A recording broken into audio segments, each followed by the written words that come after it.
अस्सलामुअलैकुम dear friends, क्या हाल है, कैसे हैं आप? सब ठीक हैं? मुझे उम्मीद है आप सब ठीक ठाक होंगे।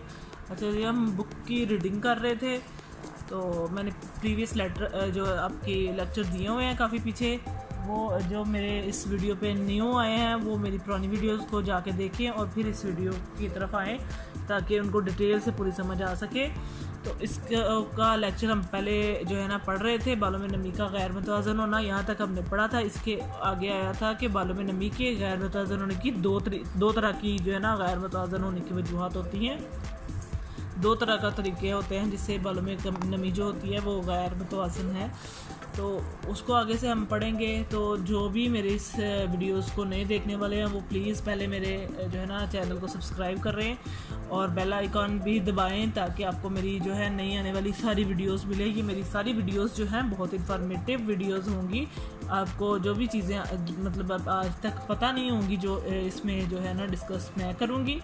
इसके अलावा आप लोग जो है ना जो बहुत सारे लोग मेरी वीडियोस को देख रहे होते हैं लेकिन ये है कि सब्सक्राइब बहुत कम करते हैं, तो प्लीज़ मेरी चैनल को जो है ना सब्सक्राइब लाजमी करें ताकि मेरा जो है ना हौसला बढ़े। तो आए हम जो है ना वीडियो की तरफ चलते हैं। मैंने जैसा कि बताया था कि गैर मुतवाज़न जो है नमी का गैर मुतवाज़न होना दो तरह का होता है।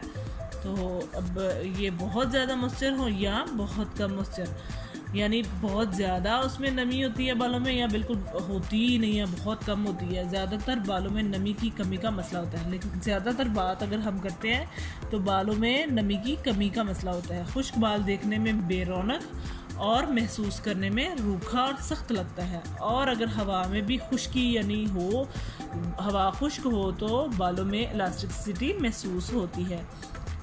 ऐसे बालों को अमूमन फ्लाई अवे हेयर कहा जाता है। बालों में नमी कम होने की मुख्तलिफ वजूहात होती हैं, लेकिन सबसे आम वजह स्टाइलिंग इक्विपमेंट का इस्तेमाल है। यानी ये जो हम स्ट्रेटनर, कर्लर, कुछ भी जो स्टाइलिंग इक्विपमेंट है, या वो ले लें आप उसको ड्रायर यूज़ करते हैं, हेयर ड्रायर। तो नेचुरली हमारे बाल ड्राई नहीं होते, ज़्यादा हेयर ड्रायर यूज़ करते हैं, उससे भी हमारे बाल डैमेज होना स्टार्ट हो जाते हैं। तो कोशिश करें कि इन चीज़ों का इस्तेमाल कम करें। अगर बाल हमारे पहले ही जो है ना डैमेज हो चुके हैं तो बिल्कुल कोशिश करें कि उनके ऊपर इस तरह की चीज़ें इस्तेमाल ना करें। ऐसे क्लाइंट को कम से कम स्टाइलिंग इक्विपमेंट इस्तेमाल करने का मशवरा दें। रूखेपन को ख़त्म करने का सबसे आसान तरीका है कि आप बालों को गीला करें, लेकिन ये तरीका गीला करना जो है वो तरीका कोई देर पा नहीं है। इसका बेहतरीन हल ये है कि आप मॉइस्चराइज़र इस्तेमाल करें, यानी वो कंडीशनर जिसमें ह्यूमिकटेंट यानी ह्यूमिकटेंट हो।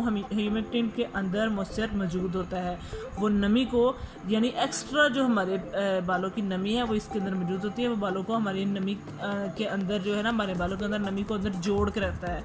वो हमारे बालों की नमी, अगर बाल ड्राई भी हो जाते हैं, खुश्क हो जाते हैं, उनके अंदर से नेचुरली पानी खुश्क हो जाता है, तो भी उनके अंदर एक जो मॉइस्चर है वो रहता है। क्या आप जानते हैं अगर किसी कस्टमर के बाल पर्मिंग के कुछ अरसा बाद खुलना शुरू हो जाएं या लूज़ हो जाएं तो उनको पहले मॉइस्चर ट्रीटमेंट दें, यानी मॉइस्चराइज़र करें, और उसके लिए पहले बालों को गीला करें और फिर आर्गन लीव इन कंडीशनर या फिर कोई भी लिक्विड लीव इन कंडीशनर लगाएं। इससे जो पर्मिंग करते हैं उनके लिए ये कि वो पर्म दोबारा उनके फ्रेश हो जाएंगे और क्यूटिकल भी रिपेयर होंगे। यानी जो पर्मिंग करवाते हैं वो एक तरह से स्ट्रेट बालों को जो कर्ल करवाते हैं तो बाल डैमेजनेस की तरफ चले जाते हैं, तो उनके लिए ये है। जब उनके पर्म खुलना शुरू हो जाते हैं तो उनके लिए ये कि आप मॉइस्चराइज़र के साथ उसको दोबारा से रिफ़्रेश कर सकते हैं। इसके अलावा ये हमने एक किस्म पढ़ी थी डैमेजनेस की या गैर मुतवाज़न नमी की, और अब हम दूसरी पढ़ रहे हैं, दूसरी किस्म का मॉइस्चर डैमेज, जो कि अगर हो तो बाल बहुत डैमेज होता है, यानी लेकिन आमतौर पर ये बहुत ज़्यादा नहीं पाया जाता और उन जगहों में होता है जो ह्यूमिड होते हैं, और जब केमिकल सर्विस जैसे कि पर्मिंग वगैरह सही ख़त्म ना की गई हो तो ऐसे बाल लिम्पी यानी बेजान हो जाते हैं। ऐसे बाल जब गीले हो जाएं तो खुश्क होने में बहुत देर लगाते हैं। अगर कोई भी स्टाइल उन बालों पे होल्ड नहीं मतलब रहता है, यानी वो स्टाइल होल्ड नहीं कर सकते, जैसे कि कर्ल्स वगैरह। अगर ऐसे बाल वेवी या कर्ली हों तो उनमें फ्रिज होता है और ख़ास तौर पर हेयर लाइन का एरिया ड्राई एंड फ्रिजी होता है। अगर बालों में नमी की ज़्यादती हो जाए तो कंडीशनर का इस्तेमाल कम कर दें। ये ज़्यादती हो गई अगर आपके बालों में, ये उस सूरत में होता है। नमी एक्स्ट्रा हो जाए तो बालों के ऊपर किसी भी तरह का आप हेयर स्टाइलिंग करते हैं तो वो ठहरती नहीं है। तो इस सूरत में अगर आप जो है ना कंडीशनर का इस्तेमाल कम करें, क्लैरिफाइंग शैम्पू का इस्तेमाल करें, बालों में डीप कंडीशनिंग ना करें। क्लैरिफाइंग शैम्पू से ये होता है कि आपके बालों में जो एक्स्ट्रा ऑयल वगैरह होता है वो रिमूव हो जाता है, बालों में प्रोटीन ख़त्म हो जाना। इसके बाद हमारा टॉपिक आता है बालों में प्रोटीन का ख़त्म हो जाना। ये टॉपिक हमारे चल रहे हैं हमारे जो है ना बालों को पहुंचने वाले नुकसानात की इकसाम में। हमने 2 टॉपिक पहले डिस्कस कर लिए हैं। इसके बाद हम बालों से प्रोटीन का ख़त्म होना डिस्कस करने लगे हैं। इसके बाद हमारा रह जाएगा केमिकल से बालों की लचक का नुकसान। ये भी हम इंशाल्लाह आज ही डिस्कस करेंगे। बालों से प्रोटीन ख़त्म होना, प्रोटीन बालों का अहम हिस्सा और बुनियादी जुज़्व है और बाल का 85% यानी 85% हिस्सा प्रोटीन पर मुश्तमिल होता है। कोई भी केमिकल सर्विस जब हम करते हैं वो कॉर्टेक्स में होती है, वो बाल के प्रोटीन को नुकसान पहुंचाती है। जो बाल के बॉन्ड्स एमिनो एसिड के दरमियान होते हैं वो प्रोटीन के लिए ब्लॉक्स का काम करते हैं। इसलिए जो भी केमिकल इन बॉन्ड्स पर काम करेगा उससे प्रोटीन का ज़िया होगा। यानी हम जो केमिकल वर्क करते हैं तो उससे हमारी जो प्रोटीन ज़ाया होती है। जिन बालों में प्रोटीन की कमी होती है वो आसानी से क्या होते हैं, टूट जाते हैं। कुदरती बालों का रंग यानी उनके जो हमारा नेचुरली जो अल्लाह ताला की तरफ से कलर होता है वो फीका और बाल बेरौनक नज़र आते हैं। ऐसे बालों में कोई भी कलर की सर्विस लें, यानी नेचुरल कलर तो है ही, वो फीका हो चुका है, और उसके बाद अगर हम कोई भी कलर आप बालों में लेती हैं यानी करवाते हैं तो वो जल्दी कलर उसका फीका हो जाता है, जिनमें प्रोटीन नहीं होती। और अगर आप परमानेंट वेव करवाएं तो वो देर तक नहीं रहता। बहुत ज़्यादा सूरज की रोशनी में बालों को रखने से भी प्रोटीन लॉस हो जाता है। इसीलिए तो कहते हैं कि ज़्यादा देर जो है ना आप धूप में अगर आप जाते हैं तो अपने सर को ढांप के रखें, और प्रोटीन मतलब धूप की वजह से भी प्रोटीन लॉस होता है बालों का। वो अपने अंदर से हमारी बॉडी से भी जिस तरह वो जो है सूरज पानी को ऑब्जॉर्ब करता है, इसी तरह बालों के अंदर से भी सारी उनके प्रोटीन अपने अंदर जज़ब करता है। जिन बालों में प्रोटीन की कमी हो जाती है उनको स्पेशल प्रोटीन ट्रीटमेंट दिए जाते हैं। लिक्विड प्रोटीन ट्रीटमेंट या कंडीशनर, यानी वो लिक्विड की सूरत में भी हो सकते हैं या कंडीशनर ट्रीटमेंट की सूरत में भी, या फाइन, थिन और मॉडरेट डैमेज बालों पर ये सारे ट्रीटमेंट इस्तेमाल किए जाते हैं। जबकि क्रीम की शक्ल में प्रोटीन कंडीशनर सीरियसली यानी बहुत ज़्यादा जो सीरियसली डैमेज हो चुके होते हैं उन बालों में इस्तेमाल होते हैं। और एक और अहम बात ये कि मॉइस्चर लॉस के बगैर प्रोटीन लॉस नहीं होता, यानी मॉइस्चर अगर लॉस नहीं हुआ तो प्रोटीन लॉस नहीं होता। मॉइस्चराइज़र हमारे बालों के अंदर से अगर लॉस हो चुका है तो प्रोटीन भी लॉस हो चुका है। इसके बाद हमारी चौथा वाला टॉपिक है वो आता है केमिकल से बालों की लचक का नुकसान, यानी उसके नुकसान का जो है हमारा चौथा टॉपिक आ रहा है। एक नॉर्मल बाल में जब खुश्क होता है तो वो अपनी लंबाई से तकरीबन 20% तक खिंच सकता है, यानी स्ट्रेच हो सकता है, और खिंचने के बाद दोबारा अपनी नॉर्मल लंबाई पर वापस आ जाता है। जब हमारा एक नॉर्मल बाल है जिसके ऊपर कोई भी काम नहीं होता, यानी नॉर्मल का बात कर रहे हैं यहाँ पे नॉर्मल बाल की वर्जन बाल जब होगा तो वो उसको अगर हम खींचेंगे तो वो दोबारा अपनी नॉर्मल लंबाई पर वापस आ जाता है। और जब इलास्टिसिटी डैमेज होती है तो बालों में तो सॉल्ट और हाइड्रोजन बॉन्ड्स जो कि कॉर्टेक्स में होते हैं वो बुरे तरीके से मुतासर हो जाते हैं या ख़त्म हो जाते हैं, जिससे बाल की लचक या इलास्टिसिटी मुतासर होती है। ऐसा बाल जिसका इलास्टिसिटी डैमेज हो वो बहुत जल्द खुश्क हो जाता, यानी वो जब खुश्क हो जाता है तो वो सख्त हो जाता है, हार्ड हो जाता है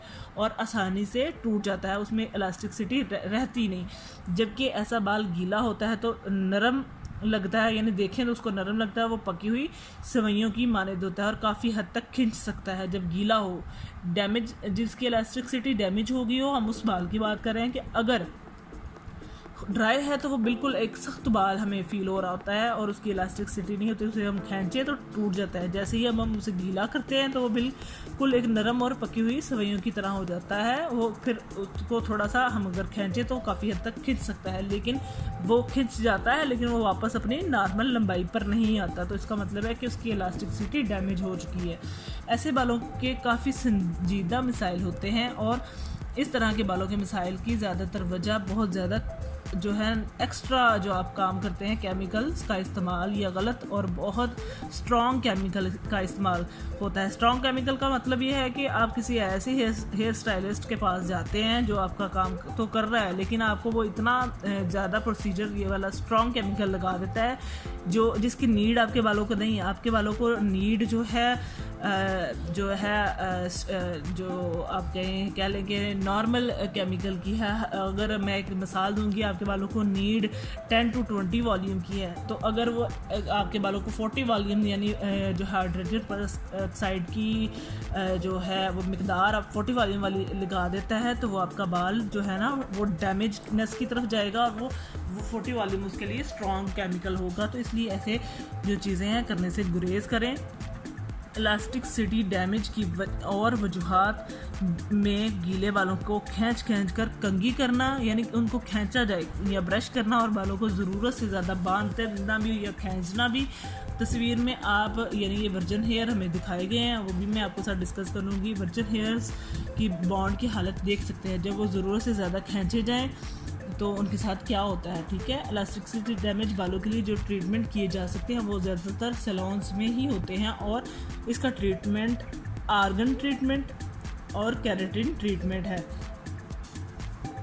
अब यहाँ पे अनस्ट्रेच्ड हेयर जिनको हमने नॉर्मल रखा है, हमारे बाल की कोई भी बाल है तो उसकी ये हालत है, हमारा जिसके ऊपर हमने जो है ना वो यानी वर्जन हेयर है उसकी ये हालत है। उसकी अगर हम ऊपर ट्रीटमेंट भी करते हैं या उनको खींचते हैं तो उनकी ये हालत हो जाती है स्ट्रेच्ड हेयर।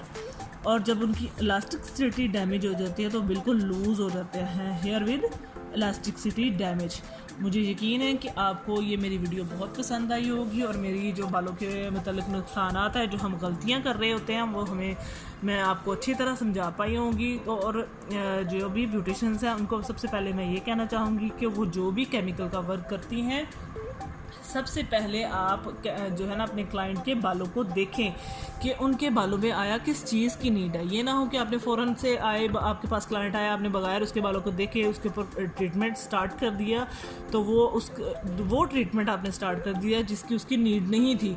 तो आपने क्लाइंट के कहने पे वो काम कर दे, वो ये चाह रहा है लेकिन आप उसको ये बताएं कि ये आपके बालों पे नहीं आ सकता, मतलब आपके बाल इतने हार्श केमिकल को अफोर्ड नहीं कर सकते, उसको सह नहीं सकते। तो आप उस हिसाब से अपने जो है ना, क्योंकि आपने इसके बारे में स्टडी की है तो उसको समझ के देख के काम किया करें। इसके बाद हमारा जो आगे आ जाता है, इसी जो हमने एक टॉपिक पढ़ा है उसके मुतालिक क्वेश्चन आंसर हैं, ये मैं मज़ीद अपनी नेक्स्ट वीडियो में जो है ना आपको करवाऊँगी। इंशाल्लाह आपको इनकी भी बहुत अच्छी समझ आएगी और आपके माइंड में जो भी क्वेश्चंस होंगे वो सारे क्लियर हो जाएंगे। मुझे उम्मीद है कि आपको ये वीडियो बहुत पसंद आई होगी। बहुत शुक्रिया। अल्लाह हाफिज़।